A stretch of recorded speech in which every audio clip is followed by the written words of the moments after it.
Nicolás Facuse ya listo para conversar con nosotros esta mañana en nuestro Observatorio Legislativo, que es una de las secciones que más nos gustan aquí en La Voz de los que Sobran. ¿Está listo ya? Sí, ¿está listo, me dicen? Aquí estamos. Aquí está. ¿Cómo estás, Nicolás? Aquí estamos. ¿Cómo están? Bien. Buenos días. Don Nicolás. Bien, todo bien. Qué bueno. Todo bien, aquí estamos. Oye, me estaba riendo, Ale, lo que decía los bomberos. Le quería contar algo de eso. A ver. Que ayer ustedes vieron, el presidente hizo Punto de prensa. Claro. Punto de prensa y puso unos carros bomberos y toda una parafernalia para promulgar esta ley que aumenta las penas a los bomberos. Claro. Pero yo les cuento algo. A ver. Esta ley se publicó el día martes 21 de julio. Ya. Y la publicación es un trámite posterior a la promulgación. Salió publicada en el Diario Oficial el día 21 de julio. Es decir, el presidente ayer hace una ceremonia para promulgar una ley que ya había sido promulgada una semana antes. La promulgación ya ocurrió, se publicó en el Diario Oficial, la ley existía 5 días antes que esta ceremonia que se hace ayer. Entonces, lo único que... lo de ayer tiene dos explicaciones. Una es que fue un show para tratar de agarrarse de algo, de algún flotador, que en este caso son los bomberos, que es la institución más valorada por la ciudadanía. Claro. O ya en la SECPRES, en la Secretaría General de la Presidencia, el despelote es tal que están promulgando leyes después de que ya son publicadas en contra de los trámites legales. O sea, las dos cosas son absolutamente poco serias. Lo de ayer no tiene ningún sentido. Ninguno. A ver, pero esto es, o sea, si fuera así, no es ley, porque primero tiene que ser promulgada y después publicada, de acuerdo a lo que uno entiende como abogado. Y si no, bueno, es show propio de él, digamos. O sea, que ya se publicó, Daniel. Si ese es el tema, se publicó 5 días antes. Entonces, la tiene que haber sido promulgada antes, ¿no? Tiene que haber sido promulgada antes. Se promulgó, mira, aquí está. Ya, entonces hace una semana atrás. El Universal dice, acusan a Piñera de promulgar ley de bomberos que ya estaba vigente según Diario Oficial. Ahí está lo que nos estaba diciendo Nico Facuse. Increíble. Exactamente. O sea, esto es, como dice un viral por ahí, puro show para la tele. Puro show para la tele. Tal cual. Tal cual. Estaba vigente. La ley la promulgamos.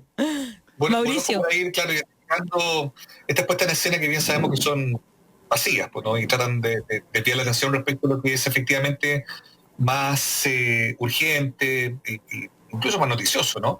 Semana pasada en el Congreso se votó como ya se votó, más allá de lo que se votó del 10% de la AFP. Yo quería tener una impresión tuya respecto de la feroz paliza que fue la votación que vino después. La guía del veto, ya bien sabemos, el tema de los servicios básicos que está proponiendo el gobierno. ¿Cómo interpretarla desde lo que se ve en el Congreso habitualmente? Porque a mí me parece que ahí sí que hay un quiebre brutal, digamos, incluso más brutal respecto de lo que se había votado un poco antes. ¿Cómo lo viste tú? Mira, esto es bien impresionante. Yo llevo algún tiempo, no muchos años, pero un par de años vinculado a cosas legislativas y realmente lo que ocurrió esta semana fueron 2 derrotas brutales, no solo en los últimos 30, en el ejercicio del poder legislativo en los últimos 30 años, sino que probablemente en la historia del país hay pocas derrotas como esta. No lo digo yo recomiendo una entrevista a la profesora Sofía Correa, que es una historiadora, que tiene un libro sobre la derecha chilena, con las riendas del poder, la derecha chilena en el siglo XX, conoce por dentro, por fuera, la historia de la derecha chilena. Y Sofía Correa da una entrevista en la tercera, hace unos días atrás, y ella dice, esto significa que yo la recomiendo, porque quienes no la hayan leído, y ella dice, esto significa que el Poder Ejecutivo perdió totalmente el control del Congreso, y no porque no tenga la mayoría de los votos en el Parlamento, sino porque su sector se le dio vuelta. El retiro del 10% es central del modelo de desarrollo económico para la derecha las consecuencias son muy complicadas. Cierra con una frase que es muy, muy dura. Dice, el único símil histórico que tenemos con respecto a esto es cuando Balmaceda pierde la mayoría en el Congreso en 1890. La derecha, tal como lo conocemos ahora, después de los 2 gobiernos de Piñera, se acabó. Lo que decía Daniel Mansuy también en una entrevista en The Clinic, como un analista de derecha, decía que Piñera va a ser el sepulturero no solo del presidencialismo, sino que también de Chile Vamos, o de esa derecha económica que también está como en entredicho, digamos, ¿no? Yo creo que lo que ha ocurrido ahora va a generar un giro muy fuerte en el sector, pero también no sabemos las consecuencias que esto pueda tener en la actividad legislativa, porque son 2/3 que se dan para el 10% del FP, después los 2/3 se dan para rechazar el veto de proyecto de servicios básicos, un veto donde está involucrado directamente el presidente, y no fueron 2/3, fueron 3/4. O sea, muchísimo. El quórum que alcanzó el rechazo, o sea, fue una cosa brutal. Y después se logra algo que es muy, muy, muy difícil, casi imposible en el régimen que tenemos en nuestro país, que es lograr 2/3 del Congreso para insistir con su norma. Se logran los 2/3 para insistir con su norma. Y no una vez, sino que en 5 votaciones consecutivas respecto de 5 aspectos distintos. O sea, el Congreso vota en contra del gobierno por 2/3 entre miércoles y jueves unas 8 veces. Unas 8 veces en distintas votaciones en las 2 cámaras, y esto es bien brutal. El veto ahora tiene que verse en el Senado, ojo. Puede ocurrir ahí otra derrota más, nuevamente de rechazo al veto. En una de esas de nuevo se tienen los 2/3 para insistir en la norma. O sea, pero lo que yo decía, las consecuencias, porque ¿qué pasa ahora? ¿Y qué ocurre si el Congreso sigue sosteniendo este tipo de mayorías para proyectos que puedan ser populares? Podemos empezar a tener reformas que hasta hace 2-3 semanas eran absolutamente impensadas. ¿Será así? ¿Será que se instaló este parlamentarismo de facto? ¿Van a empezar a aprobarse cosas que no pensábamos? O sea, esas son las grandes dudas que vienen para las próximas semanas. Claro. Yo tengo una opinión. Yo creo que eso no va a pasar, Nicolás. Y te lo digo, o sea, con dolor, porque me encantaría que pasara. Yo creo que esto es lo que dijo un poco Mauricio antes, el sálvese quien pueda.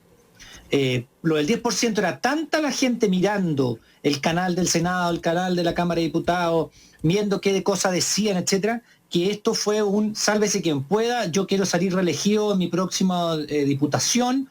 Por lo tanto, si yo pongo un letrero para ser reelegido y alguien dice, pero usted fue de los que votó en contra del 10%, y te acusan con el dedo, no sales. Entonces yo creo que me encantaría que fuera lo que tú dices, pero para eso la población debería estar encima de cada ley que se conversara. Ese es el tema. O sea, si cada ley que se va a... la gente por encima, como tú un 10% podría hacer lo que tú dices. Pero yo creo que esto fue una cuestión aislada, no tan aislada, porque puede haber otras cosas, como digo, que la gente esté encima, pero esto fue un sálvese quien pueda, en mi opinión, un sálvese quien pueda, y dejamos a este señor, ya no nos sirve, digamos, este presidente. Por lo tanto, yo tengo que salir reelegido en mi diputación, y yo no quiero que la gente me diga después, al lado de mi cartel, pongan un cartelito que dice, usted votó contra el 10%. Entonces, yo creo que hay una cuestión ahí que es más bien de eso. Sí creo que se podrían...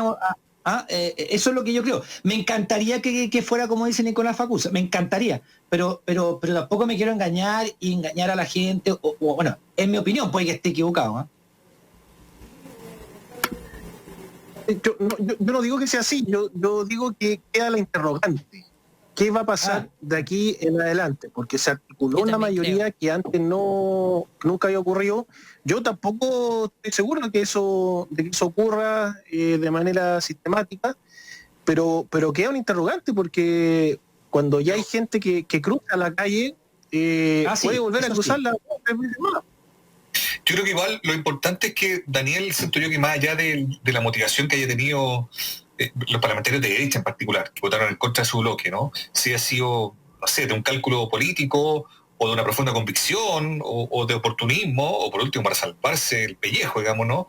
Como sea, el punto no se pierde, hay un quiebre, y ese quiebre es súper elocuente, digamos, ¿no? Y por lo que entiendo que plantea Nicolás, claro, es un desmarque que podría empezar a manifestarse también en otras votaciones, digamos. Yo siento que una de las que viene, y aquí quizás una buena pregunta para ti, Nicolás, para poder entender cuándo y cómo, el tema de los impuestos, del impuesto a los súper ricos, que es un tema que también goza de alta popularidad, que yo considero totalmente justo, digamos, ¿no? Pero que me imagino que también va a generar todo este escudo editorial y político con el que se intentó defender a la AFP, que finalmente, bueno, no funcionó. ¿Cómo lo ves tú, Nicolás? ¿Cuándo se discute eso? ¿En qué términos se discute eso? ¿Y qué es estrictamente lo que se está discutiendo al respecto?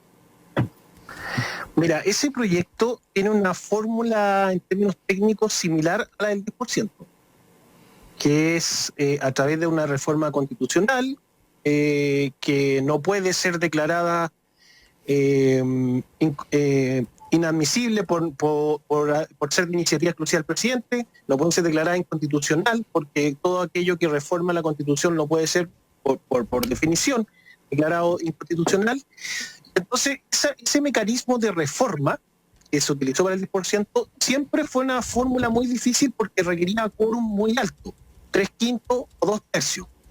Pero, y lo conectamos directamente con lo que hablábamos antes, se ha abierto la puerta como nunca en 30 años para lograr esos quórum. Entonces, ese es un proyecto que cuando se presentó uno dice, mira, esta cuestión ya está bien, es ser el punto y será.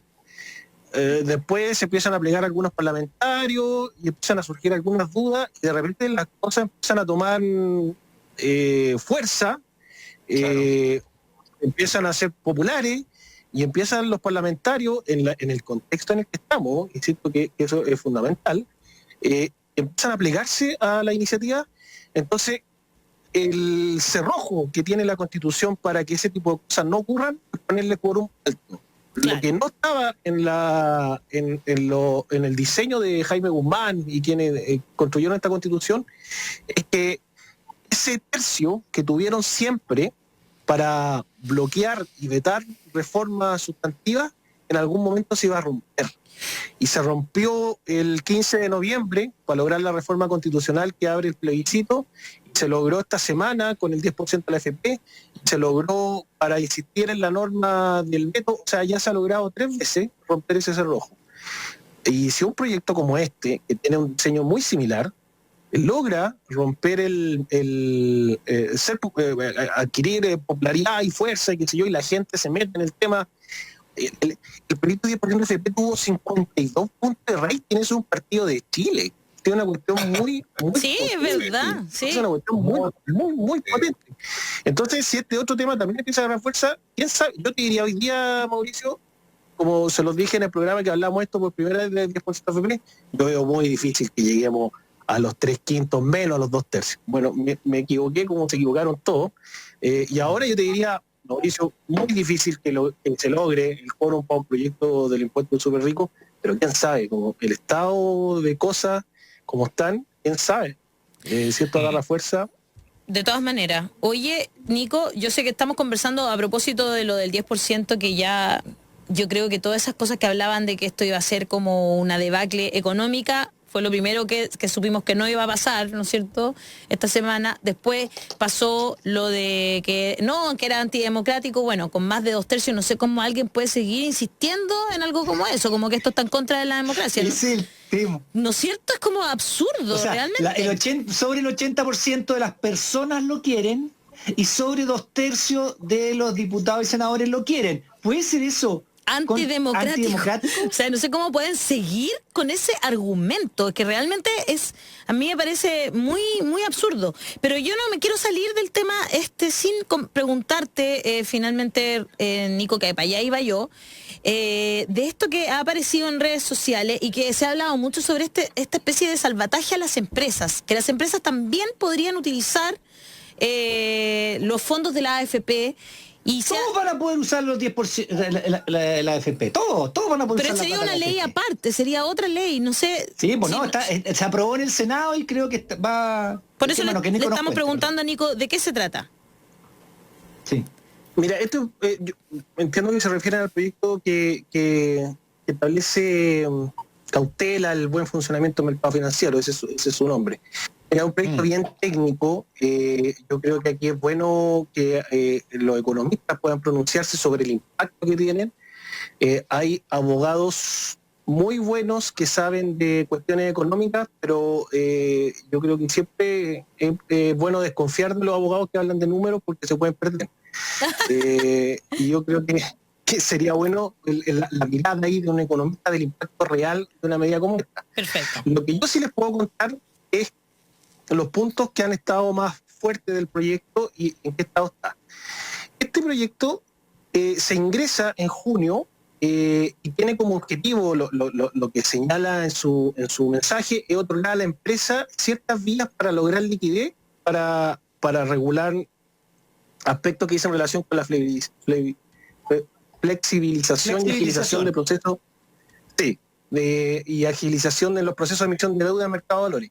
Esto estaba pensado antes de la pandemia, se había mencionado en algunas declaraciones, porque lo que se buscaba, como nosotros antes de octubre éramos los jaguares de Latinoamérica, entonces se buscaba que el oasis, entonces se buscaba que la Bolsa de Santiago fuera como el epicentro bursátil latinoamericano. Entonces este proyecto buscaba flexibilizar mecanismos de inversión para avanzar hacia allá. Bueno, ahora el proyecto se presentó, pero evidentemente en un contexto distinto, y lo que se ha declarado desde el Ejecutivo es que se busca con esto poder otorgarle mayor liquidez a la empresa. Aquí van a acceder la empresa grande, ojo, ahí no hay que perderse, no es una cosa para las pymes. Y con eso tratar de dinamizar la economía. Pero eso se puede, pues siempre, o sea, no son los grandes grupos económicos los que reciben préstamos, esto no sería lo mismo.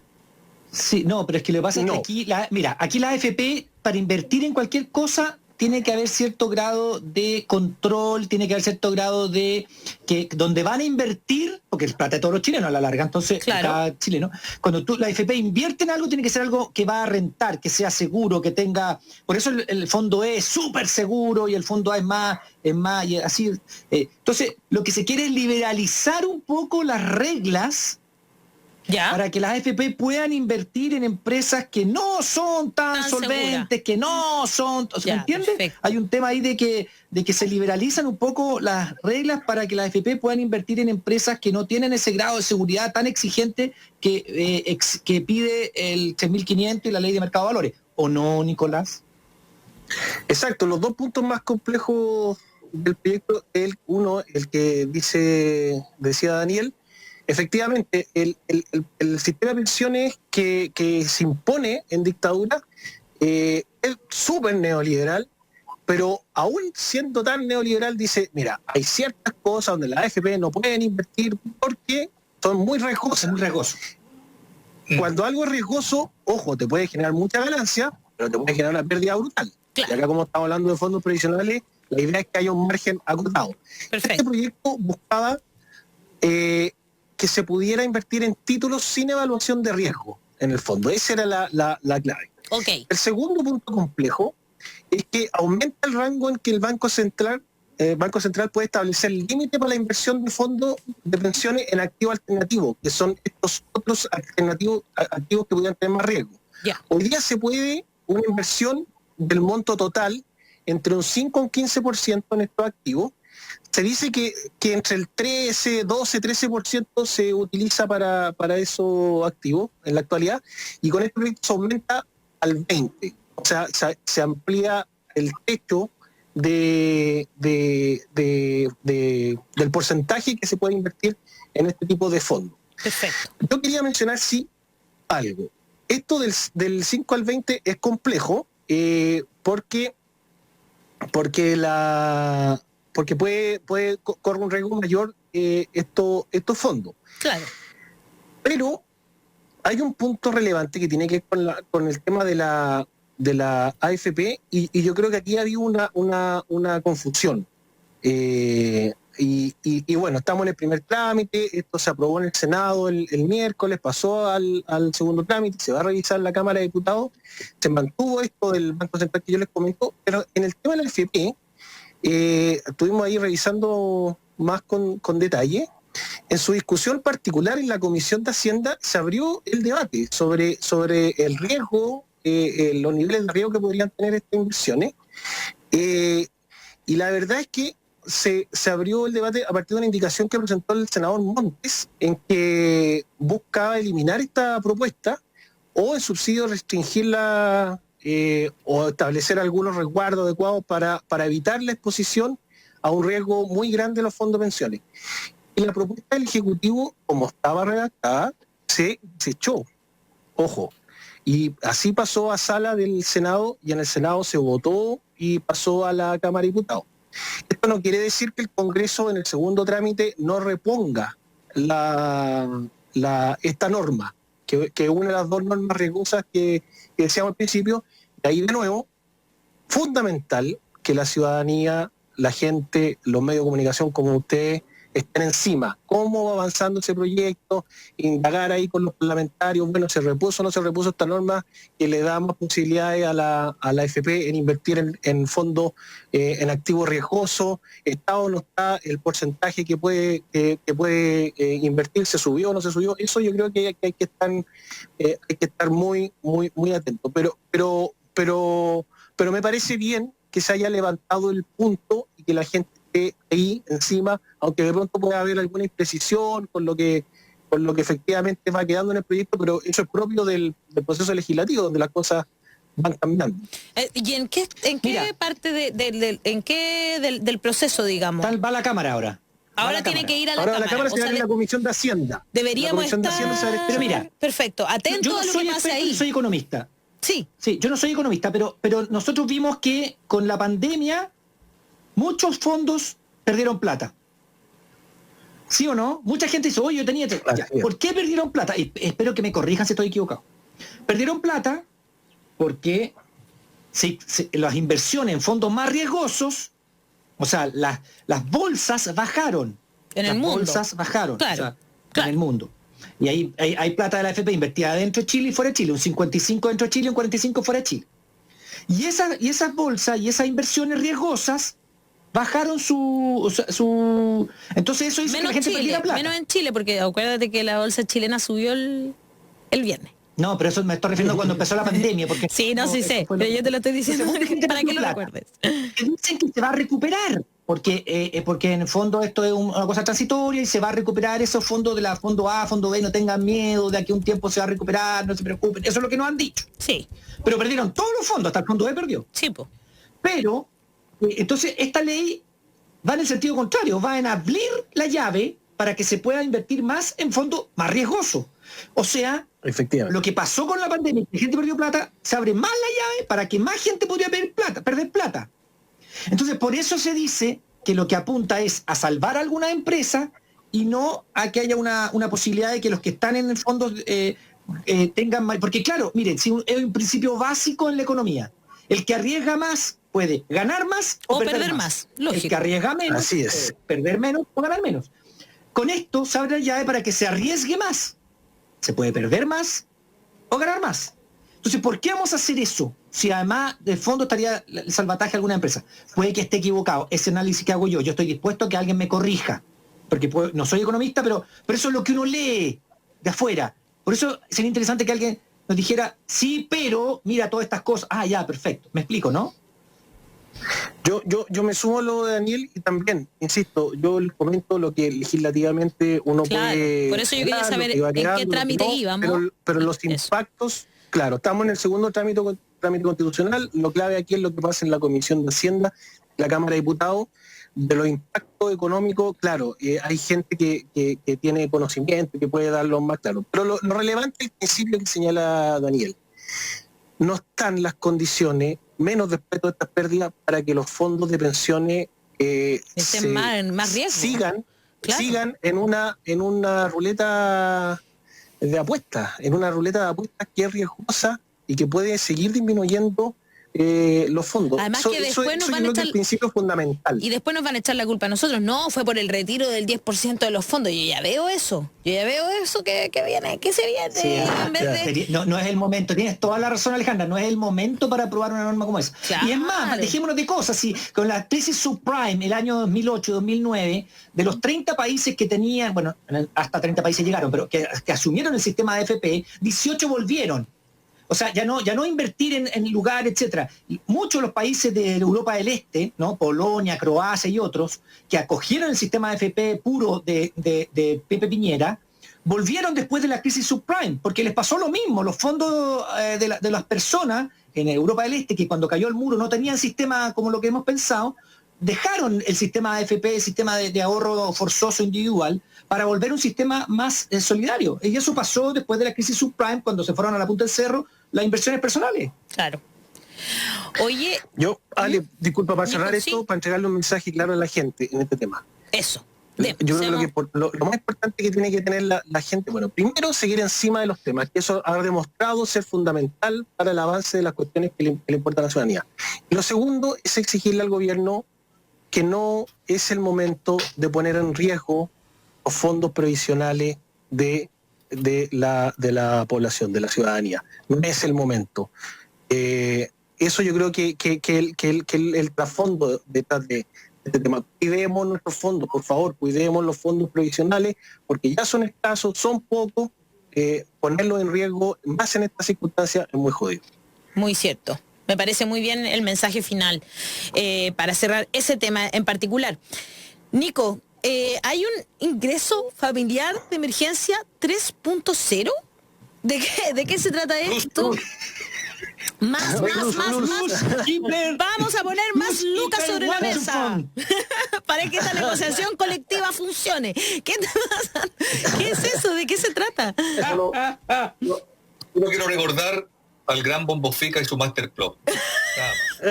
Tal cual. No, espérate. Hay que recordar lo que dijo Mauricio una vez con la negociación colectiva. ¿Te acuerdas cuando hiciste por eso lo digo? Tú, Mauricio, dijiste, no, pero lo hizo para más quién eran clientes, quién eran etcétera. Mauricio lo hizo muy bien con esta... Como claro, el gobierno es como la empresa, el Congreso es como el sindicato que se le está... los dirigentes sindicales, claro. La ciudadanía son los clientes, ¿no? Entonces, el cliente, con ese léxico de retail, le vendes, imagínate, una asistencia de la clase media presentada como IFE Plus. No, este gobierno tiene para hacer un libro, viejo. Nico, por favor. No, y en este proyecto se cuidaron, no, porque le preguntaron ministro, y esto es que el IFE 3.0, el IFE Plus, que no, son modificaciones del ingreso familiar de emergencia, no es ni 2 ni 3, pero en realidad es un IFE 3.0 porque volvemos a cambiar Mira, esto en realidad nosotros nos reímos, pero es brutal, porque está impactando todos los días a la gente. El ingreso familiar de emergencia, como está quedando ahora con este 3.0, es más o menos como debió haber sido desde abril. Sí, impresionante la tosudez. 4 meses para entender cómo había que implementar una política pública de este tipo, con gente que sabe estas cosas, y aquí no estamos creando algo nuevo. Estas son cosas que ya tienen precedente en el país. Les cuento muy rápido. ¿Qué hace el proyecto? Se elimina el requisito de vulnerabilidad de este ingreso social de emergencia, que era pertenecer al 80%, ¿se acuerdan? El 80%, el 60%, ya, chao. El que lo necesite, postule. Se acabó. No te puedo creer, recién. En un principio, recién ahora. No, y es con una declaración jurada, con eso basta. Una declaración jurada, eso es, ¿no? Claro, o sea, tú dices, yo necesito esto porque mis ingresos han bajado en tal y tal monto. Esto tiene que ver con la confianza absoluta que hay con la ciudadanía, que me van a mentir, que me van a decir que necesitan la plata pero no la necesitan, etcétera. Bueno, mira, el proyecto trata de flexibilizar los requisitos para llegar a más gente, no amplía los montos se mantienen ahí, no se ha movido un centímetro el gobierno, pero ocurrieron ocurrió que se ingresaron 2 indicaciones en su tramitación que son interesantes. Pusieron algunas personas, paso al tiro de la publicidad, fue la Clarissa Hardy, con un informe muy contundente que nosotros teníamos sobre el tema, la implicancia, y se convenció a los parlamentarios de lado y lado del ingreso de 2 indicaciones que son interesantes. La primera indicación es que todos los hogares que van a cumplen con los requisitos para tener las lucas, tienen el derecho a recibirlo. Esto es como redundante, pero es importante. ¿Por qué? Porque en el IFE 1.0 estableció un techo al gobierno, que era algo así como 1.900.000 hogares y terminaron siendo 1,5 millones. Claro. En el IFE 2 dijo que no iba a tener techo. Eso fue parte del acuerdo, ¿se acuerdan del acuerdo con la oposición? No va a haber techo. Dijeron que cumple los requisitos va a tener el beneficio. Pero después en el informe financiero que se presentó en la tramitación del IFE 2.0 establecieron un techo, 2.2 millones de hogares. Entonces eso hizo que a aproximadamente 500, 600.000 hogares que están en estado de apelación hoy día se quedaran fuera del beneficio porque el gobierno estableció un techo teniendo los requisitos que exigían. Claro. Y esa gente se quedó en estado de operación y no ha recibido ni uno. Entonces, con esta indicación, ¿qué se hace? Se dice, este proyecto no tiene techo. El que cumple el requisito es beneficiario. Como debió haber sido del día 1. ¡Qué increíble! Como debió haber sido del día 1, efectivamente. Ay, te juro que no puedo creerlo.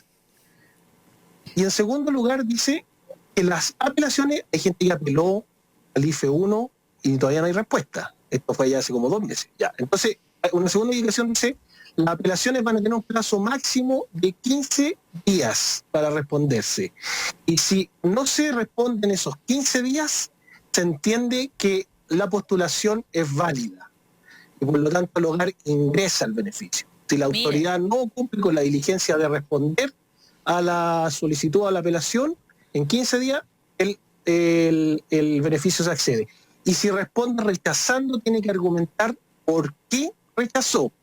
Que distinto a ahora, que a ti te rechazan y listo, ya está fuera. No, ahora te tienes que contestar, mire, usted no tiene beneficio por A, B, C, de motivo.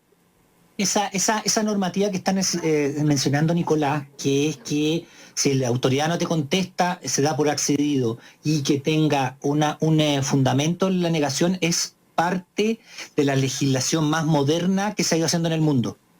Y sobre todo en Chile. Porque antes no te daban plazo para contestar y podías estar no sé cuántos meses sin que te contestaran. Entonces nosotros en el momento se dijo, ¿sabéis que no puede ser? Tienes que contestar. Y si no contestas, se da por accedido. En cualquier cosa. Esto es muy bueno que se haya usado acá. O sea, sí, si tú pediste y no te contestaron dentro del plazo, se accede.